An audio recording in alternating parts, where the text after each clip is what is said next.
Sabe esse papinho de que o macho alfa é quem manda? Este estudo aqui revelou que não é bem assim. Depois de analisar confrontos agressivos entre machos e fêmeas em 151 populações de 84 espécies, a pesquisa concluiu que a dominância masculina é bem mais rara do que se imagina. Os machos ganharam mais das fêmeas em 25 dessas populações. Já as fêmeas venceram mais em 20 delas. Ou seja, a diferença na dominância entre machos e fêmeas é bem pequena. E na maioria dessas populações, a taxa de vitória entre machos e fêmeas é equilibrada, sem dominância específica de um sexo sobre o outro. O estudo traz um novo olhar sobre a crença histórica de que entre os primatas o poder tende a estar na mão dos machos. Até então acreditava-se que as poucas espécies icônicas dominadas por fêmeas, como os lêmures de cauda anelada e os bonobos, eram meras exceções que exigiam explicação especial. A pesquisa também mostrou que as fêmeas tendem a dominar quando têm maior controle sobre a reprodução. Isso acontece em espécies em que predomina a monogamia, machos e fêmeas têm tamanho semelhante e a galera vive em árvores, o que facilita a fuga das fêmeas quando os machos querem controlá-las. Viver em árvores também ajuda as fêmeas a protegerem os filhotes, já que elas podem deixá-los por lá em vez de ter que brigar com bebês pendurados nas costas. E aquela história de que é preciso uma aldeia também vale para as outras espécies de primatas. As fêmeas tendem a dominar em sociedades em que outros membros do grupo, sejam machos ou fêmeas, ajudem a cuidar dos filhotes. Outros pontos que dão vantagem para as fêmeas são o período fértil e tempo de amamentação mais curtos. Ou seja, fica evidente que a maternidade também tem seu custo para fêmeas de outras espécies, o que não se aplica aos machos de nenhuma delas. Já os machos tendem a dominar quando são ao menos 50% mais pesados que as fêmeas, sem caninos grandes e vivem no chão, o que facilita o controle por meio da força. Outro ponto que favorece a dominância masculina é a poliginia, que é o tipo de poligamia em que um macho se relaciona com várias fêmeas. Embora tenha sido feito com outras espécies de primatas, o estudo pode ajudar a entender o que tem de evolucionário na dinâmica de poder entre gêneros nos humanos e o que foi socialmente construído. Antes de ir embora, só mais uma curiosidade. A pesquisa não conseguiu provar uma hipótese interessante, a de que quanto maiores os testículos do macho, maior sua capacidade de monopolizar sexualmente as fêmeas. Ou seja, tamanho de fato não é documento. Já marca aqui todos os amigos que você acha que precisam saber disso tudo.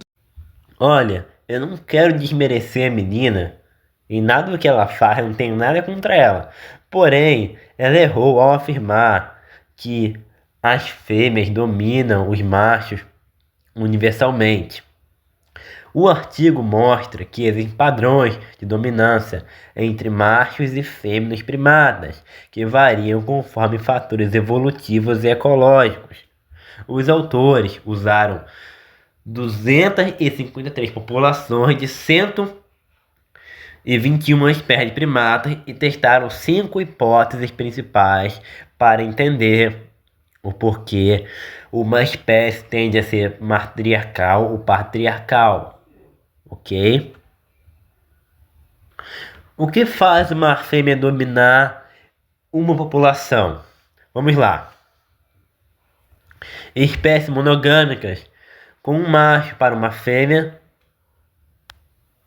Espécies monofórmicas, machos e fêmeas do mesmo tamanho. Espécies arbóreas, onde o tamanho corporal dá menos vantagem. Vários lêmures, em especial o grupo Lemuridae, são monomórficos, vivem em florestas e têm fêmeas dominantes. Fêmeas dominantes aparecem em espécies onde há forte competição entre fêmeas por recursos ou parceiros. Isso ocorre em espécies solitárias ou que vivem em pares, onde cada fêmea precisa defender o seu território. Essas condições favorecem o desenvolvimento de estratégias agressivas e de dominância entre fêmeas. Já o patriarcado, a dominância dos machos, tende a surgir em espécies com machos maiores do que as fêmeas, luta física direta, ambiente terrestre, onde a força bruta pesa mais, gorilas, por exemplo, que controlam haréns e dominam por força, sistema de acasalamento, de poligamia, um macho para várias fêmeas. Os machos competem fortemente entre si e, se vencerem, dominam um grupo. Em espécies monogâmicas, os machos têm menos incentivo para controlar várias fêmeas e as fêmeas ganham mais liberdade social. Por exemplo, gibões são monogâmicos e são mais igualitários. Algo que eu queria citar aqui é a filopatria. O que é isso? É quando Um indivíduo nasce e morre no grupo que nasceu. Isso é filopatria, entendeu? Quando fêmeas são filopátricas, quando elas são isso, formar alianças, defender recursos e podem construir estruturas sociais dominantes, filopátricas, entendeu? E se os machos que ficam no grupo e as fêmeas migram, as fêmeas têm menos poder social. Vai variar. O gorila, ele domina porque vive em um grupo monogâmico, entendeu? Um macho para várias fêmeas. É altamente dimórfico, o macho é muito maior, vive em ambiente terrestre, a reprodução exige competição física entre macho e fêmea. As fêmeas não formam coalizões estáveis, não são filopátricas. O macho controla o grupo inteiro com base em força e acesso reprodutivo. Já os lêmures dominam porque são monomórficos.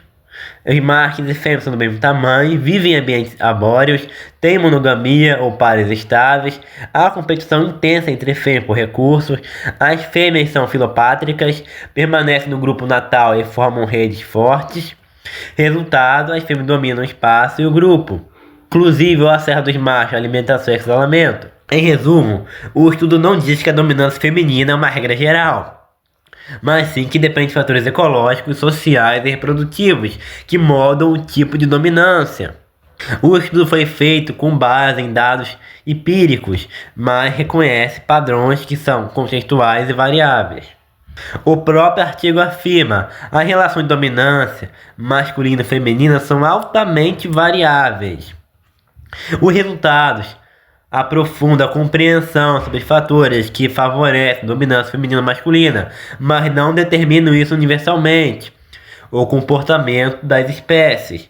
Entendeu? A menina desse vídeo aí, eu não tenho ódio contra ela, eu não quero que ela seja chamada de burra, represada ou desmerecida, não quero desmerecer.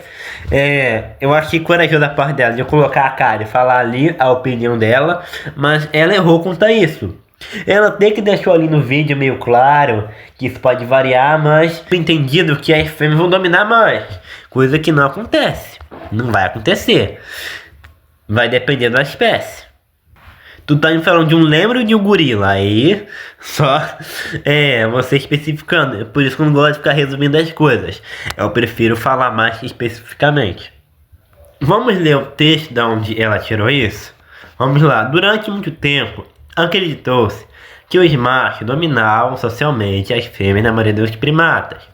No entanto, estudos recentes com dados de 253 populações em 121 espécies mostraram que essa dominância masculina não é uma regra universal, é que os padrões de dominância entre os sexos variam amplamente entre espécies e contextos ecológicos. Identificou em que algumas espécies as fêmeas podem ter maior dominância social, especialmente quando o controle reprodutivo é o que é mais comum em espécies monogâmicas e monofórmicas, em que os machos do mesmo tamanho, entendeu? São arbóreos, onde a força física importa menos, as fêmeas dominam mais. Em contrapartida, a dominância com viés masculino aparece em espécies terrestres políginas, onde o macho monopoliza várias fêmeas, um fim sexual acentuado, machos maiores. É importante ressaltar que essas associações estáticas não são regras fixas. As relações de dominância entre machos e fêmeas são altamente variáveis, espécies quanto em população da mesma espécie. Os autores deram 5 hipóteses explicativas, mas reconheceram que os padrões dependem de uma combinação de fatores, como ecologia, competição, reprodução, estrutura social, e não há um único fator determinante. Por isso, o estudo não afirma que as fêmeas são dominantes nos primatas, mas mostra que nem sempre os machos são dominantes, que pode variar, apenas isso. Esse é artigo ele vai trabalhar com hipótese, e a hipótese pode variar dependendo das populações. Então, esse artigo não bate martelo, como você escutou aqui no fundo, o martelo batendo, ele não bate martelo e define tudo. Não, não é assim. É uma hipótese. Ah, e se alguém saber o nome dessa menina aí, do vídeo que falou, coloca em redes sociais dela pra gente divulgar o trabalho dela, porque aqui a gente não desmerece o trabalho de ninguém não, entendeu? A gente não vai desmerecer o trabalho dela, o que ela faz, só corrigir um ponto dela, ok? Deus abençoe você.